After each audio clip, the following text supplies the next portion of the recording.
Hello, hello, hello, hello, hello. It's Monday, Monday. Hey, it's your girl, Miss J, live at the Sugar Shack. It's Monday, June 23rd. Hey, Robbie. How are you? Good. What's going on? Nothing. Hold on quick. Hey, it's your girl, Miss J, live at the Sugar Shack. It is Monday, June 23rd on BeExposedRadio.com. I hope everyone had a beautiful weekend. The weather was great. And it's Monday, once again. Yes, Rob? We have a great show lined up for you tonight. A little. A little? Mm-hmm. Sorry about that, ladies and gentlemen. So, hello? A little more. Hello? A little more. Sorry, ladies and gentlemen. Wait, Technical. Can Keep you going. not hear me or It's just really low. me? My voice? Mm-hmm. What about now? There you go. A little more. This is No. Continue. Oh, that's it? Yeah. All right. Test the shit on the radio. I do apologize, having a little technical difficulties right now. But we have a great show lined up for you today. We have two authors calling in today. The whole show is going to be discussing relationships, good and bad relationships, addictions in a relationship. And our first author that we will be speaking with, I'm so excited, is author Nazim Rashid. He's the author of How to Be a Mentor to Your Child, which we all need that who have children or raising other people's children. Yes, we do.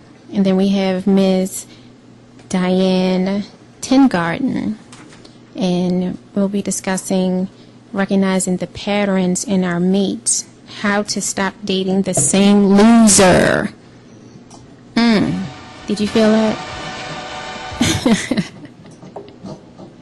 And we have dated some losers in our lives, male and females.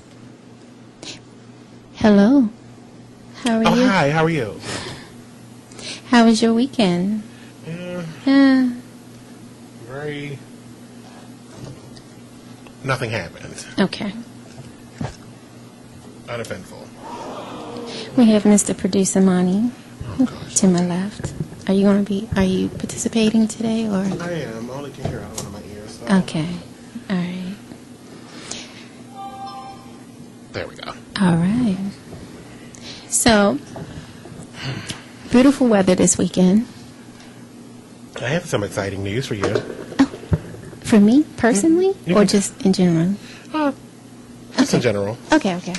You, your show now re-airs at 12 noon, 8 a.m., 3 a.m., and 10 p.m. Okay. So you can tell people that's when they can, if they missed the show, they can catch it at those times. All right, thank you. I like that. Yay. Fat the Sugar Shack. Thanks a lot. That's good news. Great news.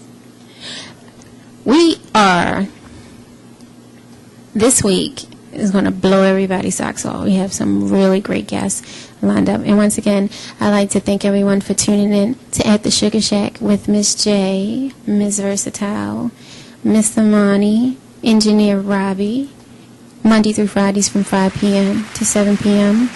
on BeExposedRadio.com. We appreciate it. Honey, as we were discussing coming up the steps about the Blue Eye Bandit and how much airplay, FaceTime, radio waves that this man has picked up since last week, he's gotten more reviews than American Idol, the presidency. This is Yeah. crazy. Thank you, China. I'm here. She said, "Glad you're here. Glad I'm here," or whatever. That is crazy that this guy has gotten more comments and people wanting to bail him out of jail. He's fine. He's a criminal. But he's a criminal. Wait, so he killed somebody? Is that what happened? That's why he's in jail. Why is he in jail? No one knows. No one really knows. We can't get past the looks. the looks because the comments, the overwhelming of comments, kind of like push back what he did to get in there. And everyone is so quick to say, "I'll bail him out. Let me put my house up for sale and get this dude out." Like, people are serious. And then you end up in a trash bag. Men and women want to get this guy out of jail. You saw his picture, didn't you, Rob?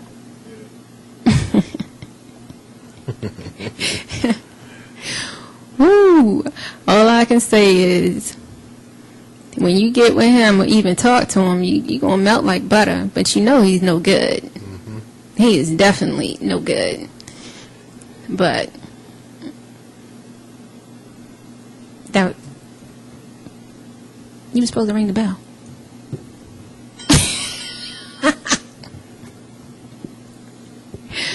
Oh, I don't want to ring the bell for him ever. don't be like that. Call Why you me. hating? Don't be I'm like not a hater. that. He's a Ron. criminal. So what? Why you hating? Don't be like that. He can Ron. be reformed. That was part of the discussion. We have a quick question, well, a topic. We're going to call this Making Money Monday. You can ring the bell on that. Making You can money. give us some more volume in that bell a little bit. I mean, I can't hear the that bell. bell was all the way down there. I know. Tell them come in. They can have a seat.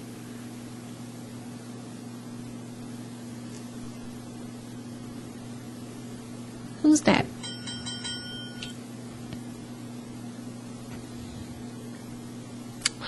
It was still the same, so. Oh, okay. Well, I do apologize. We'd like to hear from you. 1-855-835-5857, extension 1. Or you may text us at 443-642-9403. You're here in this room today. I am. I need to put... You put a whole lot of bass in your voice that time. Did you see that? Did you see the bounce? had my toes pointed and everything. I had to wind up taking 2 multivitamins because I was going down. And them 2 multivitamins definitely pepped me up because when I say, baby, I was going down, like, literally, I didn't know how I was going to make it through the day.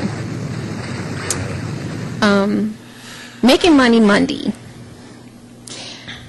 Financial solutions for women, unique challenges. What do you think is a sure way of making quick dollars, extra dollars, Selling stuff. legally?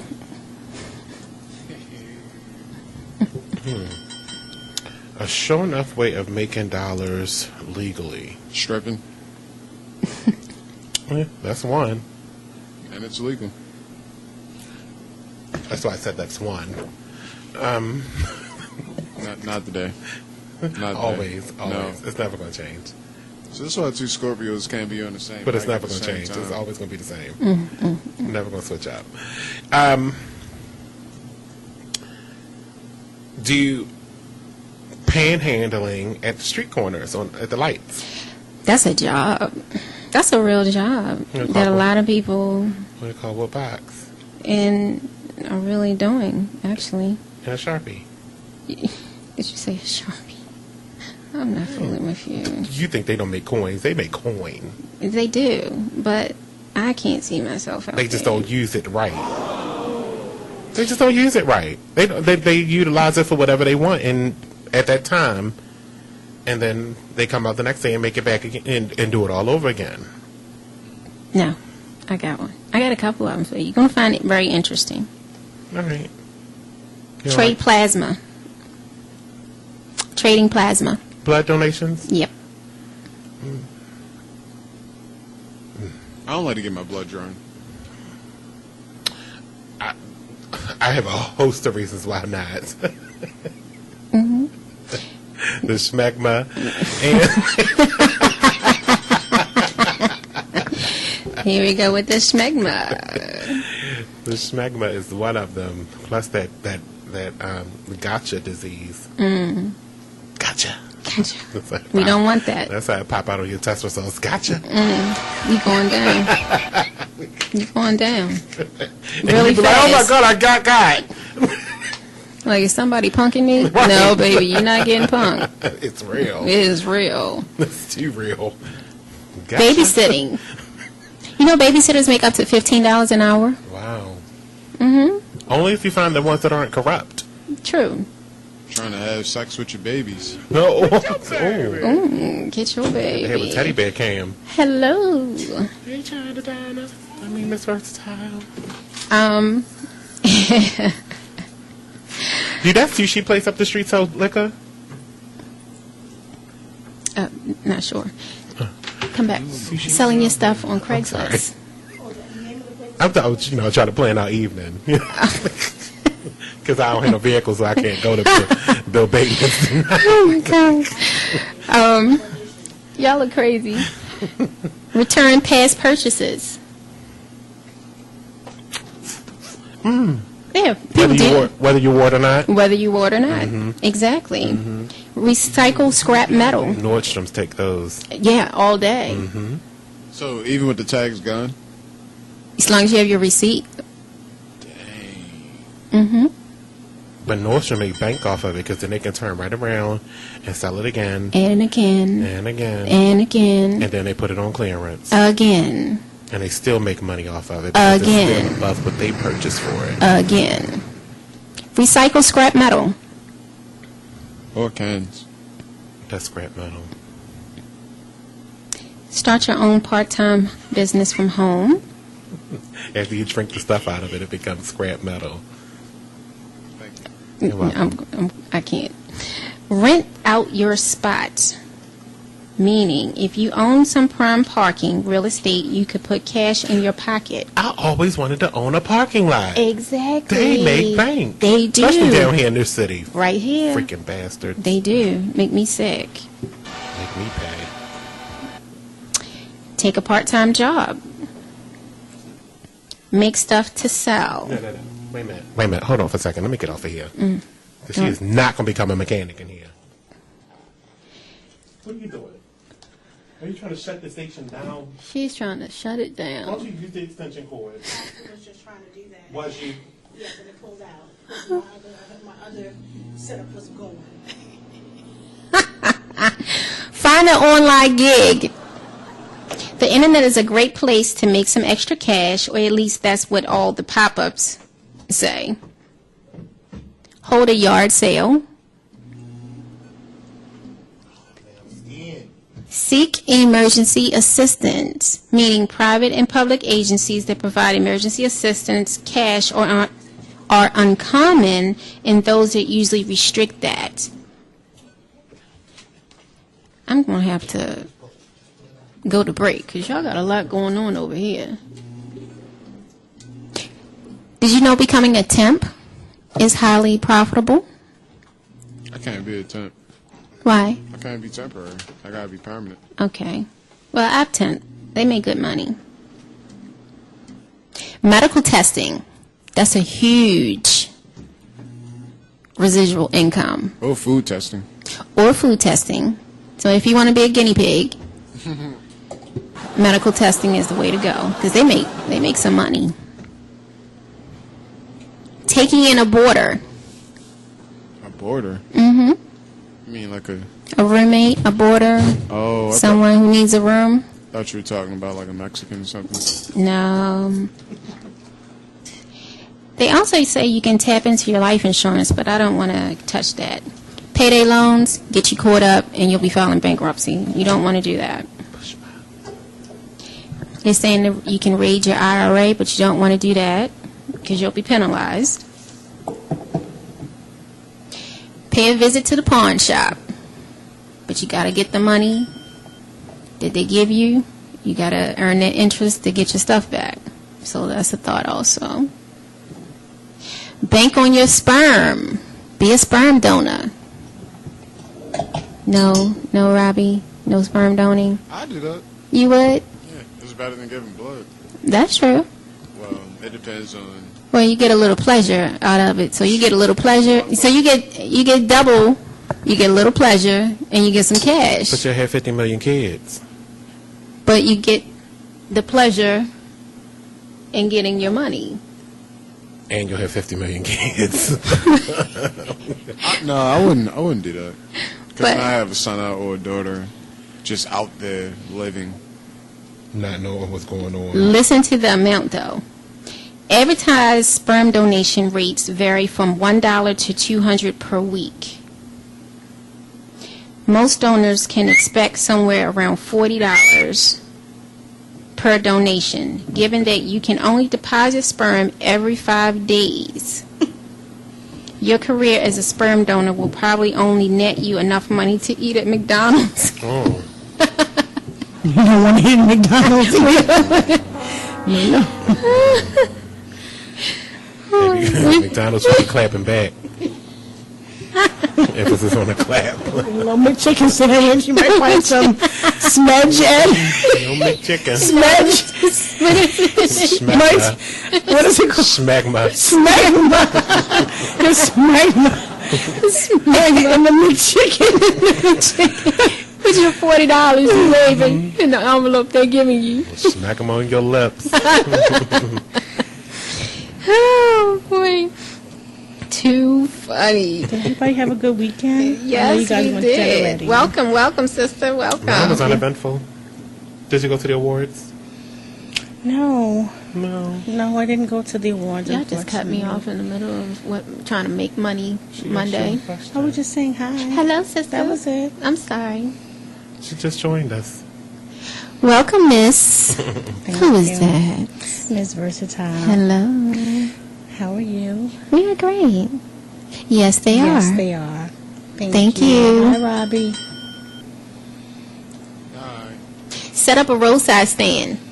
They're killing it with the flowers and the water and the fruit juice stand. and the fruit stands. I can do a lemonade So this is like side No, I gigs. couldn't. Making money Monday. Yes. Yeah. So it's a lot of jobs out here. Scalp some tickets. That's a lot of work, though. Scalping tickets. Go scavenging. We know I know some scavengers. I'm not dumpster diving. I'm not doing that. Now, I like getting a good deal, but dumpster diving and scavenging, that's one thing I don't think I can do. So, head to the casino, because you feel as though I'm going to win. I'm going to pull that lever, and I'm going to get that $1 million. Right. Thank you. No. I like the casinos. I usually win big, but then I lose it all. So I always.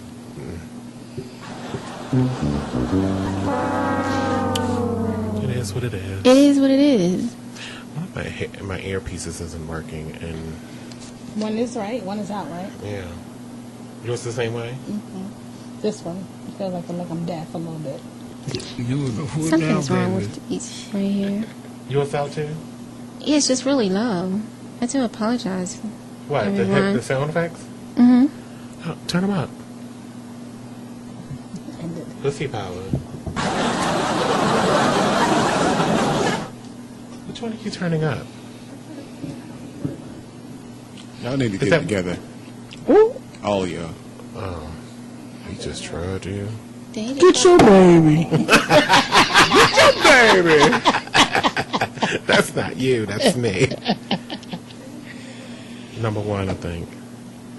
There we go. Hello. All right. We are back. I feel better now. Okay. So, That's probably never mind. Go ahead. did you like the first intro topic? Yes. I Power of the Get your baby. I just said it. Oh, you did? I did. oh, You can say it again. power of the Tussie. Tootsie Pussy.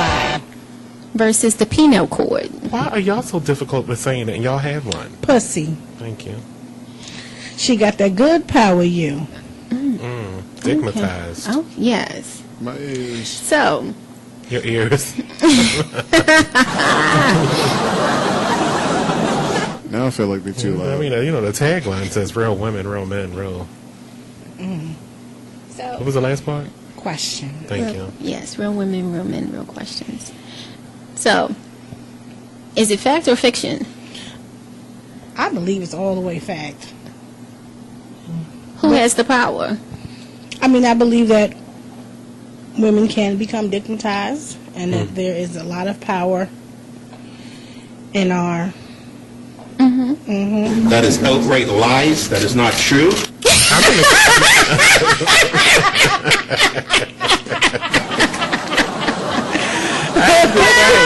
I'm in agreement with the sound effects.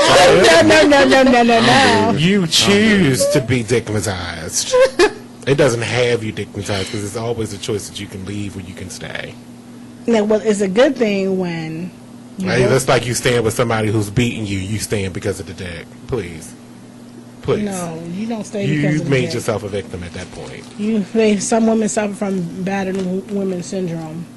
So that's the excuse you want to go with? That's a syndrome now. It is. It is. It is a is. syndrome, but It that's the is. excuse that you want to go with It is. for everybody. No, That's what you're gonna choose. I can only speak for my own. I was in an Right, abusive that's what I'm marriage. saying. I was That's in what I'm saying, yeah. but you can't say that for everybody. No, not for. I mean, there were different reasons why I stayed in, but by the grace You of was a God, I fool got down, out. baby. Yeah. Oh my gosh, the sound sounds so good, don't they? It's probably loud as I don't know what. But yeah, by the grace of God. but we're not talking about abuse right now. Right, no, and that's not what I was going to. I was going with, I just used that as an example. Vagina ain't got no kind of power over me. I mean, because somebody else might have better. That's know because what you I'm ain't had no good. Yeah, I have. Oh, is my mother listening? Hi, Mom. Yeah, she's saying? listening. I She's listening. Yes, she is. So, with that being said, most women will say, I know I got the good, I can get anything I want. See, Where most men will say, "Psh, I can know get I her. got the good, I can get anything I want. I can get her." You know what that spells out to me, right? It's What? on the wall. Let me point it out. Hashtag right there in the corner. What does that say? I'm a glasses. Give it to him, Robbie. Tell him. What it say right there on the wall? Hashtag. Glare. The glare in the window, I can't see. You give it to us, Monty. I don't have any support in this room. Hello. Whorism. Whoreism. So if a woman feels like she has the good, she's a whore? And she can get anything she wants. Oh, no, see, I don't... That's a oh, whore. okay. That makes her a whore. Sorry. It does. No, I'm not saying I can get anything I want. That's what she just said. Who said? This one of the Oh, same that's you I said. didn't say that. Not in those terms. But if you know, everyone knows someone that can walk in a room, get a man, male or female, And how many times a week does she does it? and Does she get do whatever it? she wants. Whether Wait, it's a woman can, someone can walk in a room. A person can A walk. person, male or okay, female. Okay. Cowbells. and own the room. They're not even. They're on. No, I think he was just saying they can walk in a room. Cowbells. That's what he was to in particular today. Okay. 'Cause No. they're calm today. Wasn't nobody even talking about you today. But when you say cowbells, I automatically think. I didn't even say cowbells. You did. Oh, You missed. You didn't hear Robbie. No. Oh, yes. Okay. I was like, what? No, not today. No, I wasn't even going there today. Don't get beat up, Robbie. I'll give you an eye jamming. I wasn't Said it even real loud. going there It's right today. there. He was like cowbells. So, a woman or a man, male or female, could walk in a room, own the room. Did it blow? I had my eyes closed. There's a lot going on right now. If a chair fly across the room, I'm It's leaving. time to go. I'm leaving. Oh, okay. It's just stuff is blinking on and off. It's creepy. It's too much. very So, as I creepy. said, male or female walk into a room, own the room, they're going home with someone, and from that day going forward, they could get anything from clothing, money, cars, and I know people like that. From that particular person they went home with, or from anyone? From anyone. I've seen them get dinner bought. I've seen a car being purchased, money given. Just like Did they stay with this person for a limited, a certain amount of time, or they were doing this with the others? they didn't too? even give it up yet. Oh, so they're not even. That's not even. That's not even- about. You know, I mean, the power of. power of. Well, the power of the intention in getting it. So you can have the So power. she's selling it without a purchase. I like that. Well, no, she did purchase. They did purchase. They purchased. They But she's purchased selling without giving up the goods. without giving it Yeah. up. So this is like a She's two-part selling question. the illusion of You're going to get it. getting it. Wait, so she's selling the illusion by buying the guy stuff? No, he's buying her No, stuff he's buying her and things. never receiving anything. So it's on layaway. He drives I like that. it's on layaway. It's on layaway. Yes. to be canceled at any time. To be, yeah.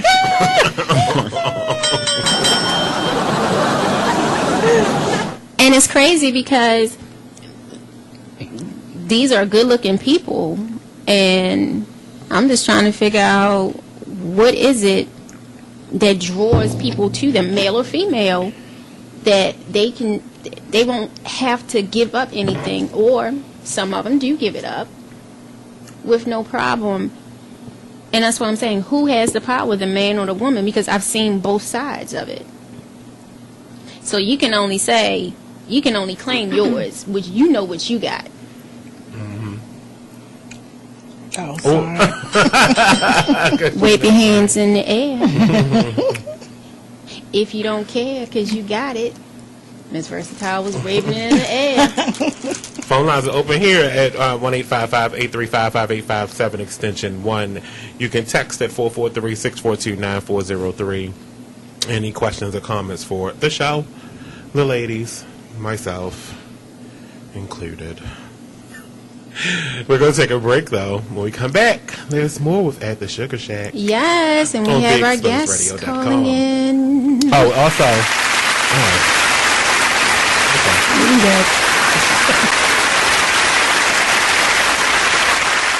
So, I'm a dog, and I'm kind of new to this family, but I've noticed a trend. My humans do this thing where they go around and get all my toys and hide them in this basket, but it's always the same basket, and it's always the same place, and then they act so surprised when I find them, but I'm like, hello, that's where you put it last time. Humans are the worst at hide and go seek.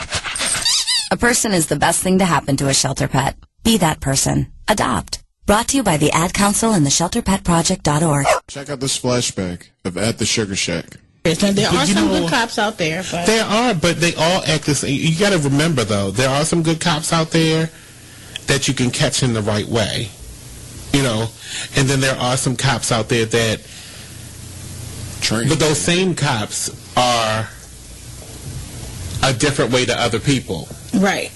So, for instance, I don't understand why, even if it's your orders that you are to, because I don't like it. I don't like the fact that my civil liberties are in jeopardy every time I look out my window when I'm driving past somebody, because it's never happened to me, and I think I would be locked up if it did. When I go driving down the street and I notice that they done pulled somebody out of their car, made them sit on the ground. On the ground. That is so degrading That to me. happened to me. That happened to me. I'm not sitting on the ground. You can take me to jail, but check this out. You're going to have to throw me to the ground, That because I'm not doing that. It happened to me, a good girlfriend. I'm very well spoken, Yes. and I don't need to be thrown to the ground for you to have me obey you. They took us out of the car. It was myself, a good girlfriend of mine, and my brother from another mother complex. We were just coming from an event. There was still a lot of noise going on from it was a house party, but it was respectful. No, it was not a lot. Oh my goodness, I can remember like it was, mind you, it was the last day of Black History Month. The last day of Black History Month. and they sent 4 or 5 cop cars and had us sit on the ground. I told it was a woman, a female. It was like literally 4 cars and then the paddy wagon. And I got really emotional. I was like, "Are you serious? We were coming from a Black History event, and then went over to a little housewarming gathering." And I said, "This is the last day of Black History Month. Are you really going to sit us on the ground? Are you really doing this?" No one ended up getting arrested. They didn't check our license, checked our IDs. And I said, "You really, there's a crime being committed right now." I said, "There's a crime being committed right now, and they're getting off scot-free because you're here with us." All right.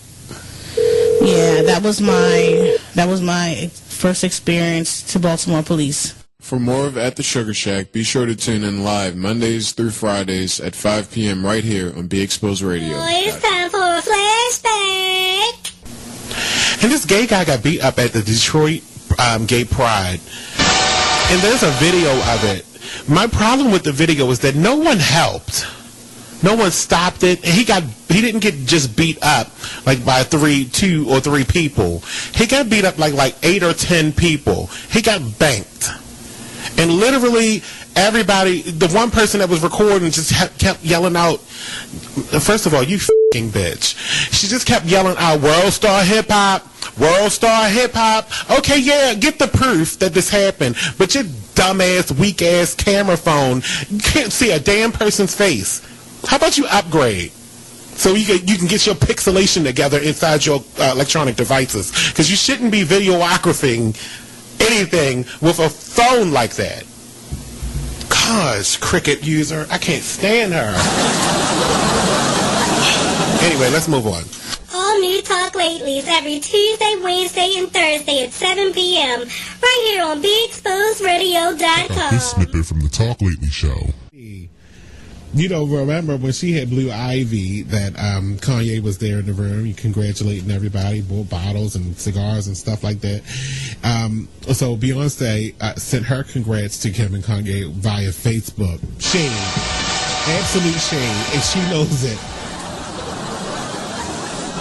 Not sure, but I believe it was her, though, and not just one of her people being polite, you know, just saying congrats and yada, yada, yada. But why would she have to do that on Facebook? Why would she have to do that on Facebook? You know, she can congratulate anyone. She has their phone numbers, I'm sure, maybe in one of her 5 phones. You know, she got their number. She didn't have to do that on Facebook. I mean, I'd like to say, I think it was one of her people just, you know, she probably was like, put that up there, you know, take it down tomorrow, you know, because we don't want that, you know.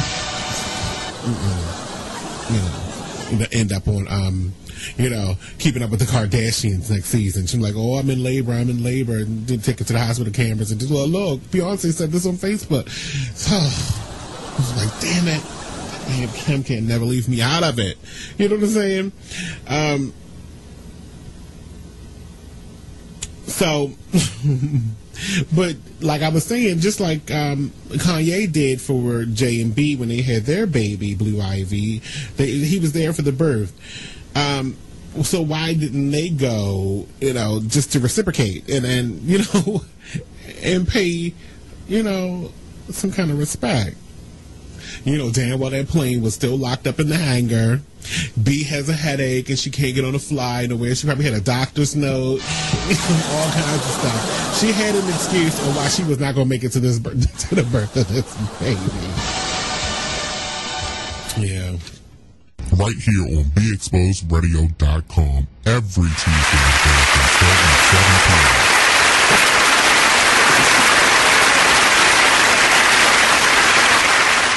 Welcome back to At the Sugar Shack on BeExposedRadio.com. It's your girl, Miss J. And Miss Versatile. And producer Monty.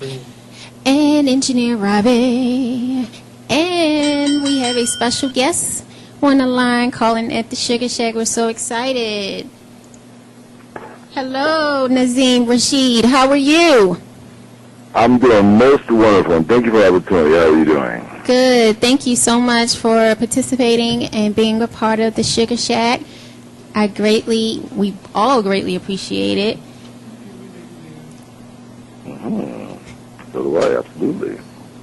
So, before you called in, we had a topic And I just wanted to get your quick feedback on it. Just your quick feedback before we introduce who you are. So, the power of the vajayjay versus the penal cord. Who has the power? First party always. Who?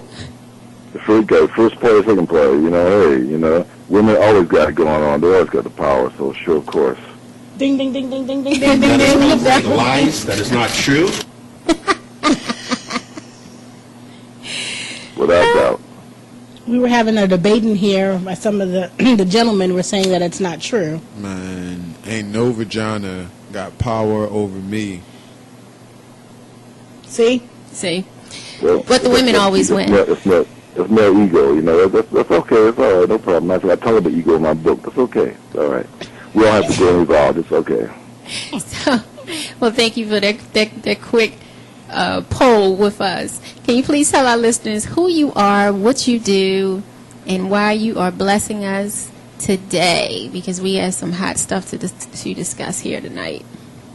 No problem. We'll take care of all of it. This is Nazim Rashid, author of a self-help book called Reconnected, How to Be a Mentor to Your Child Self. And that's what the book is about, and it's a book that actually helps you transform all those old voices, all those old conditions, old egos, old cultural norms into positive memories. You can actually transform those things, you see, and how to love yourself deeply and be the co-creator of your life.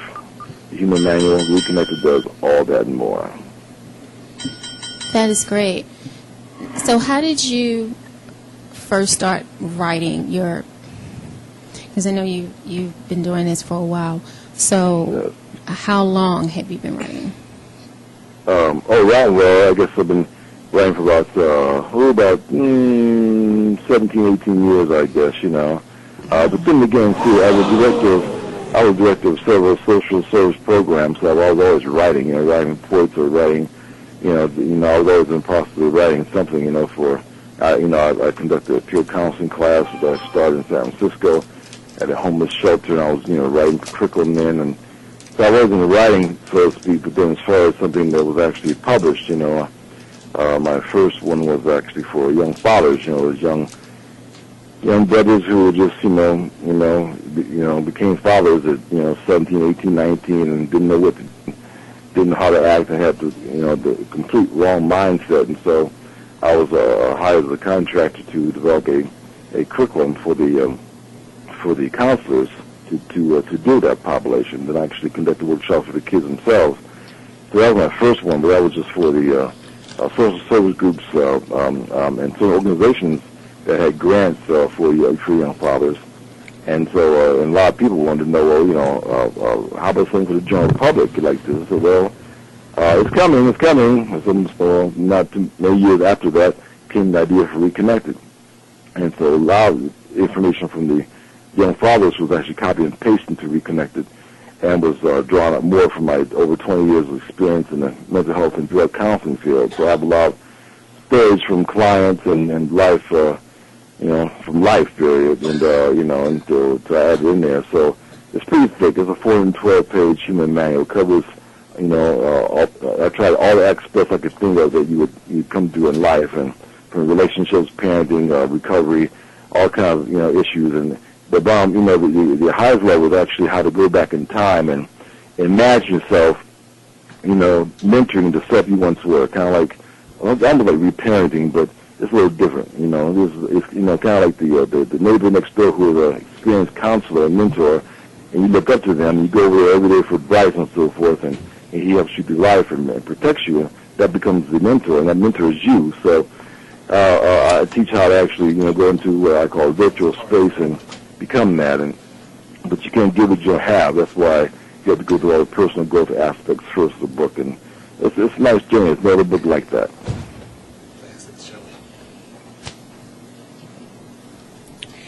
Okay, this is Miss Versatile. How did you come up with the title of your book? Well, it's when you look at problems people have, even in my own life, and so forth, where they always came up with being disconnected. You know, being disconnected. You know, kind of like you have a plug and you take the plug out the socket, wonder why you don't have any juice, wonder why you don't have any electricity. It's because you're disconnected.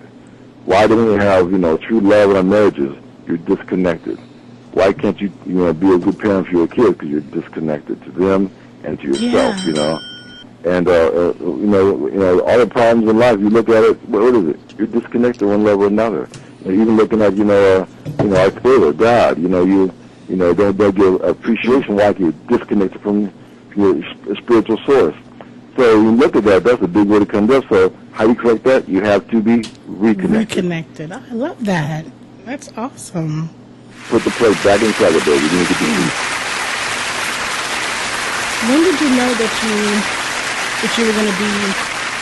When did you know that this would be your profession? Well, it's not a natural evolving process. You know, I was a mental health counselor and drug counselor, and I was always doing it, always in the position of helping people getting their lives in order. So I was always doing it, and well, actually, if I look at where the journey started, it came before that because I came out of a drug lifestyle and drug addiction, drug dealing. And when I found that, when I came to the point where I said, I cannot have anything controlling me anymore. Nothing is going to control this one. So I was so self-motivated to go through a 12-step program and detox to get rid of all aspects of drugs, get the desire out, get the inclination out, get the whole, all the likes and desire, get it all of my system entirely. And all the people involved, get everybody out, so I become a new person entirely. So instead of being self-centered, I have to serve humanity. So that's my way of giving back and really atoning for my old life. And the 12-step or the 12-step process talks about taking this material here and giving it to humanity and showing somebody else a way of living that's more constructive instead of destructive. So it basically started then. It just evolved. I had no idea where it was going to end up. But I knew I had to go on this healthy path of serving. And that, things started happening. Directors of a homeless shelter, director of a training center in San Francisco, a community development project, a youth program, personal development in schools. It just started happening one thing after another. And so forth. So then to the point where I said, well, I got to put all this stuff into a binder. I've done all this work. And, I'm not as young as I used to be, so I can't hang with the kids like I used to. So I said, let me do it another kind of way now. So let me just document all this information so I can have a manual I can give to other people so they can carry on and continue the work that I did before. That's awesome. Who would you say that your favorite author is and why? Well, that was I got so many authors I love. The one that comes out that strikes me more so is Dr. Richard Bartlett. Again, Dr. Richard Bartlett, and he's the founder of a healing energy technique called Matrix Energetics. Again, Matrix Energetics, and it's hard to describe him. He was just chosen. The rabbis are chosen to do things, even like our prophets. From Adam to Muhammad. They were chosen to give the word of God to humanity, and some are chosen to do a certain kind of thing.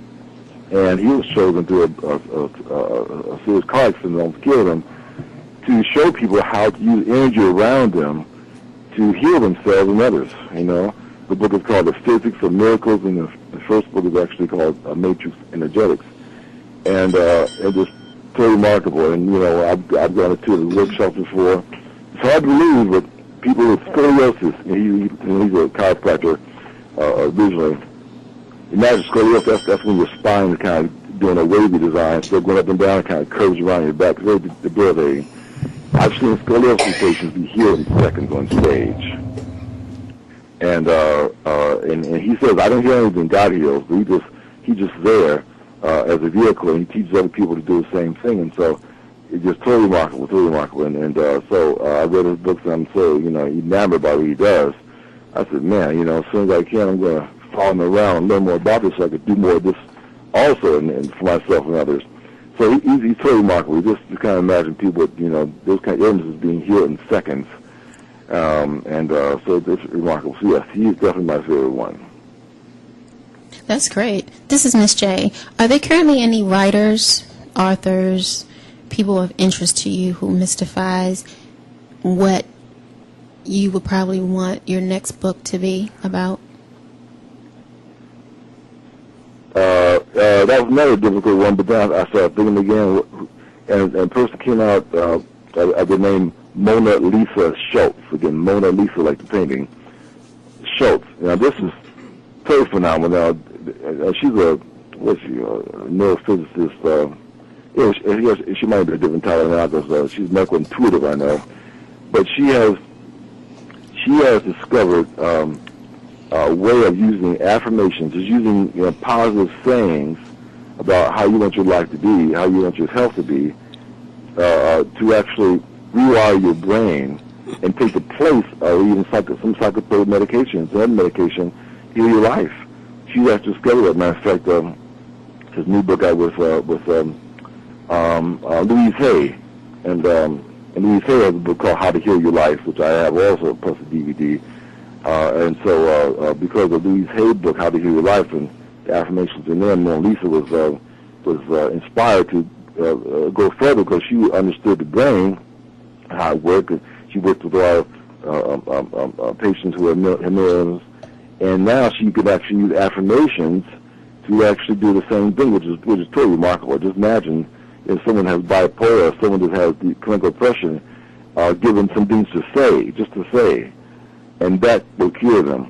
That's totally phenomenal to me, So I said, man, my next book is going to be about that. How do we wire your brain for success? And so I would definitely say Mona Lisa Schultz. Is that something along the lines kind of like The Secret? This is Miss Versatile. Well, kind something of, about kinda, right? It's like the next level. Like The Secret is really kindergarten level, and this is like definitely in the college area. It's in the same broad category, but it's much more deeper. So The Secret is a great place to start. Yes, absolutely. But she's taking this to another level entirely. Which is fantastic, wonderful. So I would say yes, but it's much deeper. That's great. Now I know we've talked extensively prior to the broadcast. Do you currently write more for nonfiction or fiction, or what going into the future would you like to do? Well, it's definitely not fiction like I'm doing now. I believe in helping people create change in their lives so they can have a life that's more fulfilling. And there's ways, people like to do fiction. That's good. They want to write about, what they write about. That's okay. I'm interested in helping people change their lives and being in control of your life and being a co-creator, being able to say, I'm going to create my day this way, and it comes out just like that. Or I'm going to take care of this illness with it in me. I'm going to do it all by myself, you see, without any doctors. You see, I'm going to do it. I'm going to do that. And I'm going to, I'm going to have tools to make sure this happens for me. So I'm definitely in that area, helping people to, get their lives more in order, not just physically, but emotionally and spiritually too, so we can have a life that's fulfilling. So you can go outside and feel great every single day. And when you see the flowers and trees and butterfly, you identify with those things because the same life that goes through those things goes through you. You can see your relationship, and so you see life differently. You see the sky differently, and everything is different. And when you see your connection, you see the oneness in everything. Then what happens? You're more closer to being able to receive information to help yourself. Because you can't receive if you're closed up, thinking about all kinds of self-centered ideas. So I'm definitely in the nonfiction area. So currently, your current book that's out, that's doing pretty well, that I know you're proud of. So the topic of addiction, do you want to chime in on the relationships and addictions within a heterosexual couple? Because one could be, we were discussing that on Friday about codependencies.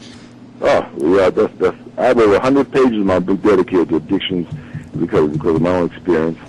And also that I know that you know, the recovery model is not just for those addicted to drugs and alcohol. It's really for everybody. I mean, everybody should go through. In my book, I call it 12 Principles of Recovery. It's very different from the 12 steps, because 12 steps by itself is a little too sterile for me. It's too many ways you can actually relapse. It's too loose. It's too loose. And when I went through it myself, I couldn't go through it like that. It was too loose. I was relapsing and going to revolving door of addiction like so many others. So I had to change it as I was going through it. I had to have something more strict. It wouldn't allow me to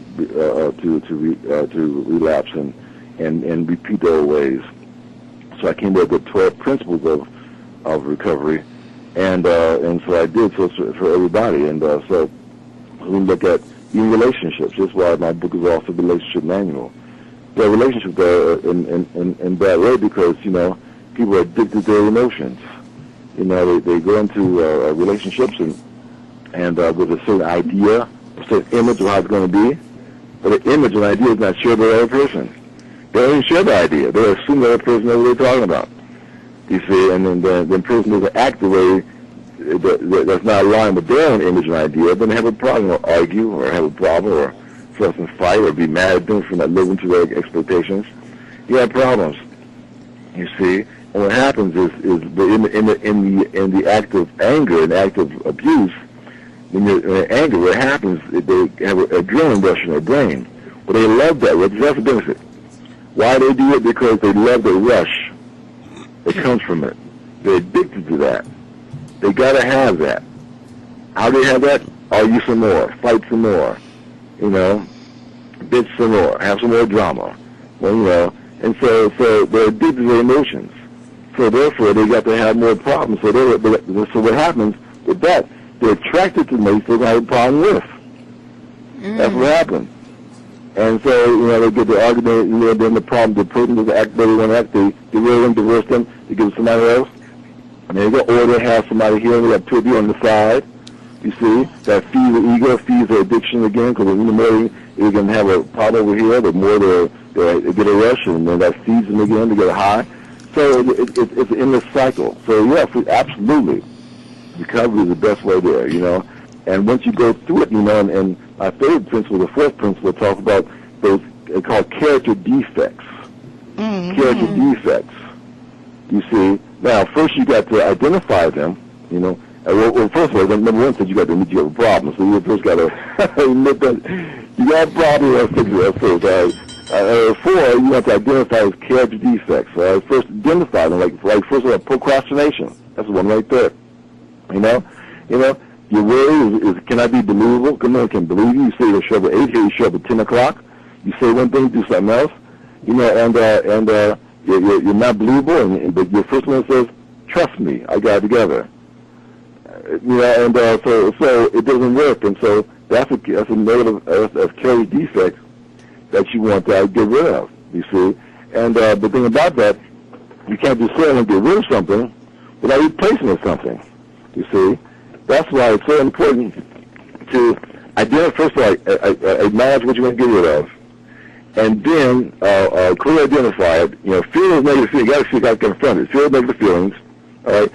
And you got to say, God, I don't want this in my life anymore, all right? So then you get rid of it, but you can't keep it there by itself. You have to do it. You got to replace it with something. So that's why you got to replace it with dependability. You see. Got to place it with that. So you can't just get rid of something. You have to get rid of it and immediately replace it with dependability. And own that one. And don't just say, okay, I guess I got to be dependable on it. I guess I got to be trustworthy. I guess no, it's not going to work. Because your energy is still tied to procrastination. You have to love being dependable. Love showing up on time. You see, love being trustworthy. You have to love that. You see, we truly love that and say, this is my new character. Oh, man. Well, then, okay, you took care of that one. Now let's go to another one. You know, it might be, you know, false pride. You see, false pride. I like that. Yeah. Ego again, you know, false pride. You see, and then you have that, you know, and the addicts tend to do things in excess, be it getting angry or talking over someone, drinking or taking drugs or controlling loved ones and family members, have excessive pride, you know. So yeah, false pride means being so thin-skinned that you have trouble admitting any human weakness at all. You see, you know, grandiosity, you know, it fits in right here, you know. So it keeps you from looking at your own behavior. And so you see, get rid of that, and what do you replace it with? Humility. Humility. You know, love that, own that, internalize that, be that. You see? So all this happening with the relationships, all this fits. Not just drugs and alcohol, this fits relationships. So you know, you have to be the other person. You know, so you want a good mate, you want a good marriage partner? Well, are you a good mate? Are you a good marriage partner? The answer is probably no. So first thing I do is don't get with anybody for a while. You know? Be okay by yourself.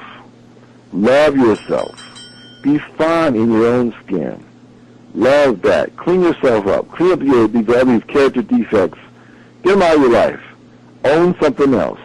You see? Make it a regular point every day to make someone else's day bright and cheery. You know? Yes. Don't come home and let someone else smile behind their interaction with you. Do that first. And be known for that. When you walk in the store, people immediately smile because they know you bring a good day. Start there. Do that for a while. What happens in that period of time, and say 3 or 4 years, it might be less than that, God only knows, you'll be attracted. A person will be attracted to you who feels the same way. They're doing the same thing you're doing. Not attracted. There goes your mate. You see? There goes your mate. You see, it might be the cashier in the store that smiled because you came in. Who knows? You see, so this is how we do those kind of things. So it's very important. If you want the good life, you have to completely disown the bad life. Have nothing to do, though. You know, been married twice before, and they're all dark experiences. Have nothing to do with that old mindset, what you did before. Nothing to do with those kind of things anymore. How you acted, how you behave. You know, they'll say, well, their fault. It takes 2 to tango. You have something to do with that. You see, so examine that and get rid of all those things that cause problems there. So that any of those elements, any of those defects become part of your present behavior. That's so important. And once you do that, then you have a nice, healthy slate that be good for a marriage. There you go. So that's my synopsis right there. I can go on, but I'll let you jump in there. That is such great advice. Well, Nazim, I greatly appreciate you taking the time to come and chat with us live at the Sugar Shack with Miss J and Miss Versatile. How can our listeners be able to locate you, find you, follow you? Oh, yes, please. Yes. Well, you can follow me on my Facebook page at facebook.com/child self-love. Child self-love. Can you repeat that one more time for us, our listeners? Yeah, after the facebook.com/child self-love. That's child self-love. That's it. You put that in there. You like that book page of mine. Then that way you get all the announcements of my Reconnected show, the different things I'm doing. I'm speaking on different radio programs. You'll see the great quotes from my book will be on there, and so forth. Now my website is after the 3 W's. We have cloudsofabundance.com. All right. All thank you. Cloudsofabundance.com. Absolutely. So there you see all kind of information. I'm in process now of having a new improved website within the next 30 days. It'll be even better than the one that's there now. And then my show called The Reconnected Show, which I am a host, and I have various guests to come on and talk about different personal growth areas that reflect the messages in my book. I call them Reconnected Messages. Yep. And you could do that also by the blog, after 3 W's, blogtalkradio.com/reconnected. And Blog Talk Radio. less than $50 a month, you can have the most intelligent home on the block. With Xfinity, you'll get some of the fastest internet speeds in the nation, so you can stream movies and shows on any of your personal devices and program your DVR on the go. Xfinity even lets you control your lights and temperature and get security and fire alerts from any PC or tablet 24/7, 365. All services are backed by a 30-day guarantee and start at just $49.99. Call today, 866-824-4019. 866-824-4019. Free stuff for you just for listening to this station. Yo, we got your attention? Here's how it works. You click on the Radio Loyalty banner right now and sign up. Then you keep on listening like you already do. But now you earn points. Those points add up, and you can trade them in for cool stuff in the Radio Loyalty store. Earn more points by sharing your station with friends on Facebook and Twitter, answering surveys, and by using the apps in the New Players App Store. Pretty simple. Free stuff just for doing what you already do. Radio Loyalty. Click the banner to join now. Did you know that birthday parties help build confidence in kids? Yeah. Did you know that giving kids less sugar before bedtime helps them sleep better? Oh, totally. Did you know that friendly kids have more friends? Everybody knows that. Hey, guys, did you know that most people think they're using the right car seat for their kid, but they're not? I didn't know that. Parents who really know it all know for sure that their child is in the right car seat at the right age and size. Visit safercar.gov/the right seat to make sure your child is protected. Brought to you by the National Highway Traffic Safety Administration and the Ad Council. Before you hit the runway, make sure you know the do's and don'ts of the fashion world. I competed in the Thurgood Marshall model search competition where they went through all HBCUs and they picked one male, one female African American, and you would go to Mercedes-Benz Fashion Week. I won as the male, and then I met this girl from FAMU who went.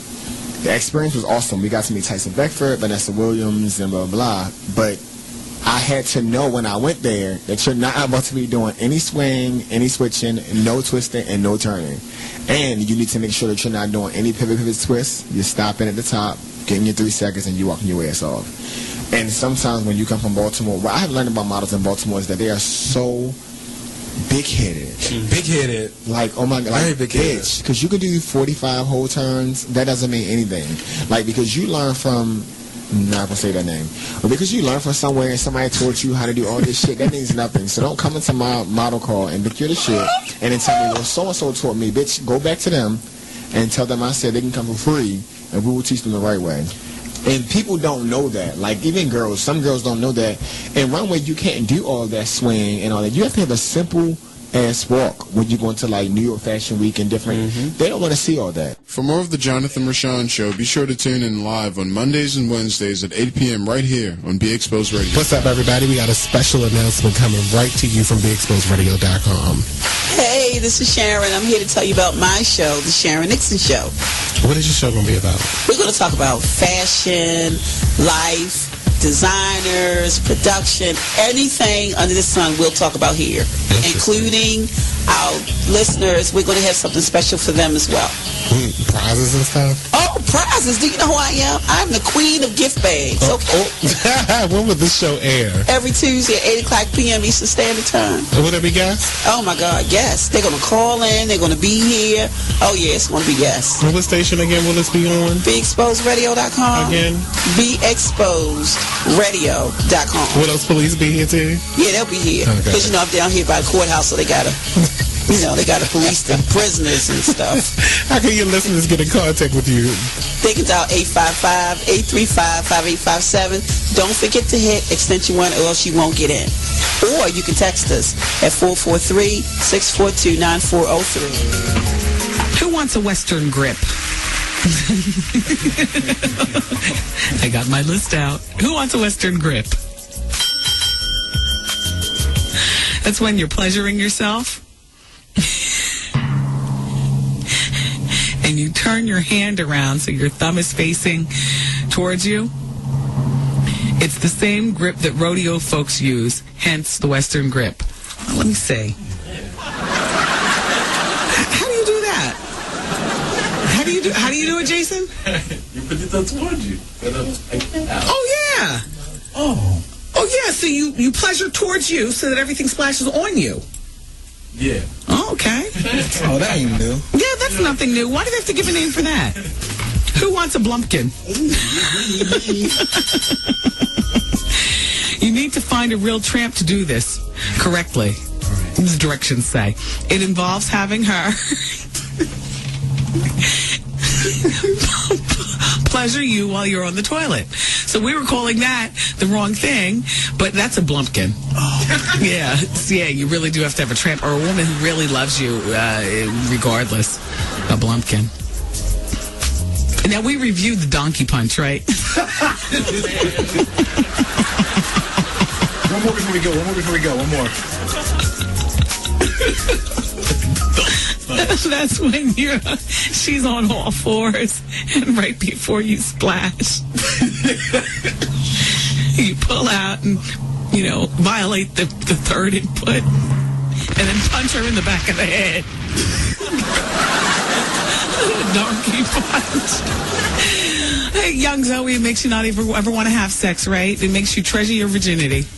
Because the second a man gives you a donkey punch, you call Miss Wendy.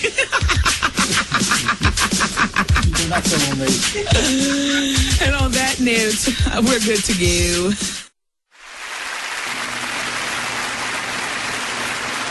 Welcome back. It's your girl, Miss J. And Miss Versatile. Lord, he always missing his cue.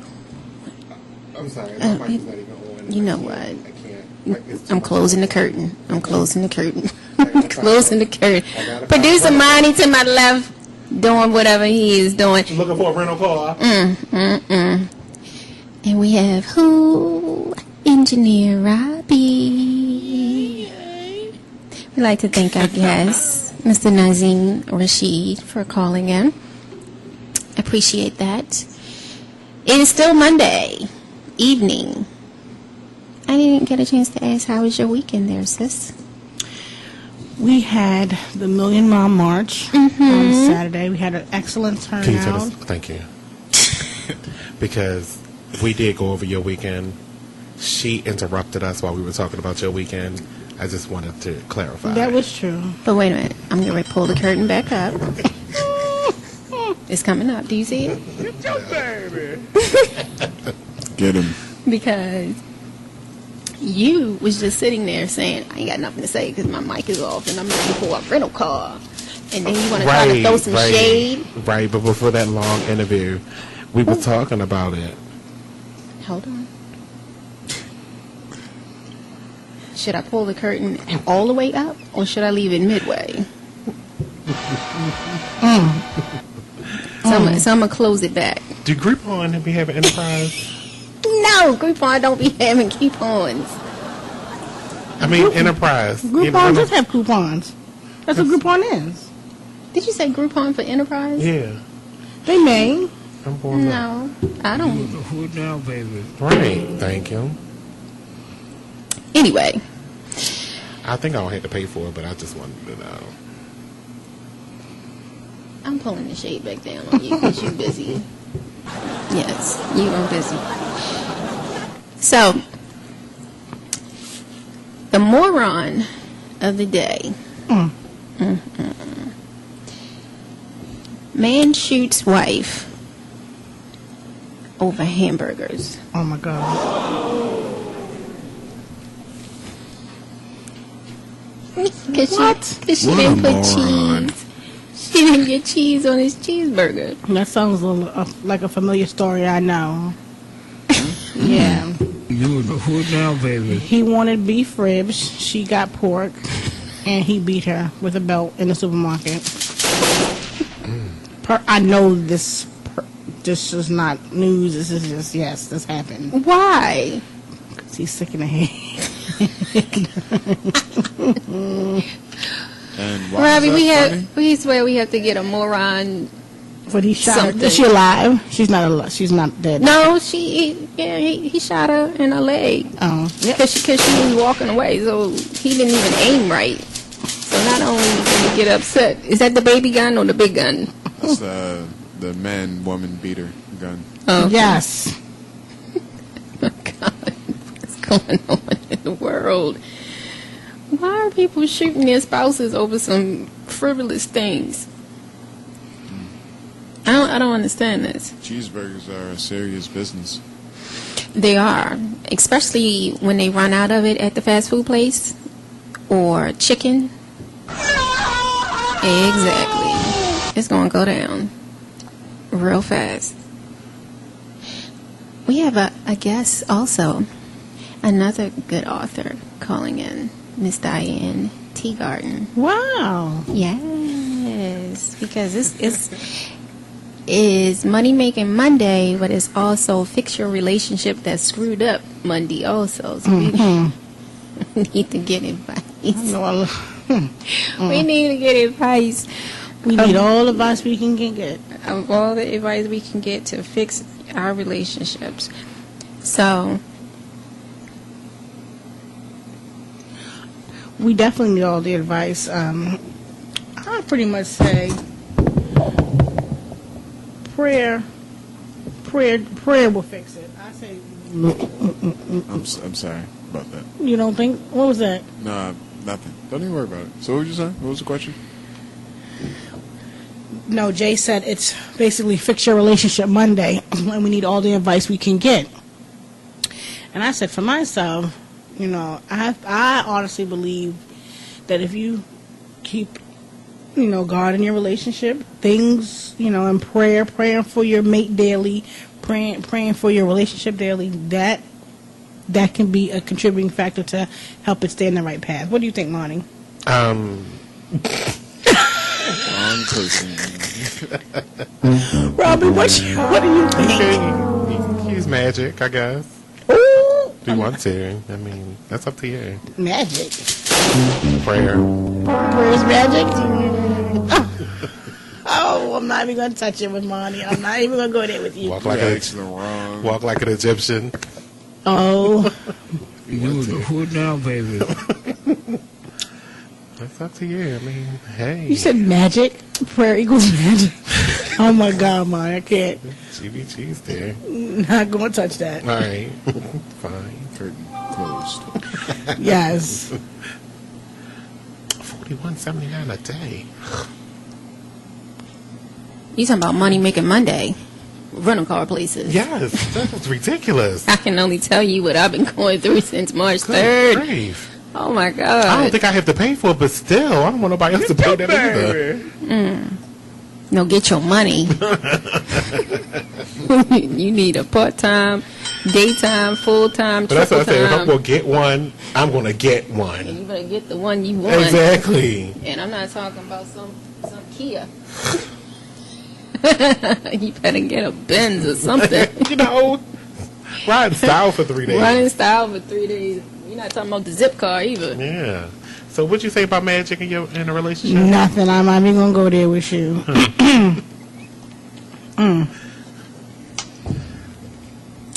Well, guess what? No, but without depot that you could just sprinkle in pixie dust. What? This time. For some reason. Hi have there, a caller. this is Diane. Diane! We have special guest Diane Teagarden on the line, the great author right here at Live at the Sugar Shack. Thank you and welcome. Oh, it's good to be there. Thank you. This is Miss J, along with... And Miss Versatile. Hey, Diane. Great to have you on the show. Thank you so much. It's going to be fun. It is. Oh, the topic earlier. Well, first, do you want to introduce yourself? Because we wanted to get your quick opinion on some things. Sure. So do you mind telling our listeners who you are and what you do? Well, I'm Diane Teagarden. I'm president of Firewalker Publications, and I write, produce, publish, and promote my own books. Awesome. So I write on a range of subjects. I've got some self-help books, both budgeting and divorce books, and I've got one poetry book, and I've also got a science fiction novel. So I write sort of on a broad spectrum of interests. Get your baby. Yes. Now, we had a earlier topic, and I know what we're going to be discussing also. But I just wanted to get your opinion as a woman. Who has the power between a man and a woman? Private area. Well, I really think that's kind of a broad question. I mean, as far as generally in the world and culturally, if you look at our world leaders, generally, and an overwhelming percentage of them are men. But it really depends when you're talking about interpersonal relationships on what the people want in the relationship as to who has the power. I think Jay needs to specify a little better for you, Miss Diane. We are at the Sugar Shack. We are actually talking about, and hopefully it's not a little bit too much for you, when it comes to a woman being, pardon my French, dickmatized, or a man or a woman having the power, behind her private area, who's more powerful? Is it the man or is it the woman? If I explain that to you. I think that's sort of a generalization, if you know what I mean. But okay. Again, when you say dickmatized, I assume you mean she's addicted to sex in a sort of a way, right? She's addicted to that one particular person's sex. Oh, okay. Yeah. Well, that's it. In other words, it depends on who's the one that wants more out of the personal relationship, and who's the one that is the one in control of that commodity. Mm-hmm. So, a man can be also sexually addicted to a woman, and she could treat him then very badly because she knows she's got the upper hand, or the other way around. The woman could be addicted to the man's sexuality and want him so badly that, she'd be willing to do anything, including give him money, give him cars, go out on her, treat her badly, abuse her, or what have you. So it's a case-by-case basis, but I've seen both happen. I agree, because that's what I said earlier. So thank you. I appreciate that. Don't do that. So I know we were going to be discussing a good topic along of what we've been discussing earlier. How do you recognize the patterns in your mate and stop dating the same loser? So we definitely would like for you to chime in and give your expertise on as a man and for a woman. Yes, we need your help. Yeah, it's true. It's true, because I think that, what happens is, as people, as human beings, we fall into patterns. And there are that's why it's very difficult to start any new kind of habit, or whether it be, better eating or exercise or studying when you're supposed to study or whatever it is, because we get stuck in our ruts and we're very, very comfortable in that rut. It's like, hey, I've got it all decorated in here. I don't want to move, I'm staying right here. So I think that you first have to get thoroughly sick of the result of your repeated patterns of action. Once you know that, hey, I have to take responsibility, I'm out there choosing the guys, or for a guy, I'm out there choosing the women, and if you find out that you're in, and you have to first sit back for a while and mull it over and realize, my God, I'm always getting stuck with the same kind of loser, fill in the blank, whatever it is, whether it's a guy who is always spending your money, or a guy who's going out on you, or a woman who's, good sexually for you, but is always, lying to you and getting in trouble and spending your money or whatever. In other words, you have to sit there, and there's a real simple way to figure out who that trap is, because there's also other people interspersed among your mates or the people that you're dating.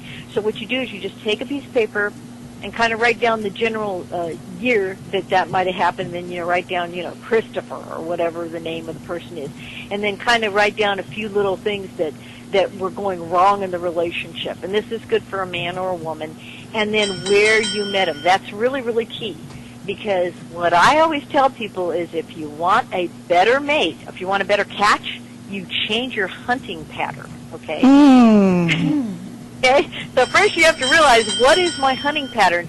And it's going to sound really crazy, but you'll find as you go down the list, now this doesn't have to be exactly perfect with every single year of your life, but what's going to stick out in your mind, obviously, are not the good ones, but the bad ones. So just write some of those down, and pretty soon you're going to find out that no matter what, color, race, creed, or shape they were, they are going to be, basically, you find them at the same place because we are creatures of habit. So it's like, realize I've been working with women for a long time on these problems, and I would start to hear the same stories over, oh, that guy that I met at the bar, and then this guy was real good, and that guy was, but then this guy I met at the bar, and pretty soon I thought, whoa, wait a minute, I'm hearing something that's rattling my cage here. It says, do you realize that it's always these guys that you pick up in bars that are the bad ones for you? You know, but it could be church, it could be the golf club, it could be school, it could be, so you have to identify your own pattern and then stay away from that place when you feel like going out hunting, and you know when that is, because you get yourself all fixed up, right? You get in the frame of mind, and maybe you pick up a couple of girlfriends to go with you, or whatever you do. Don't go to the places where you've met all these crummy losers, okay?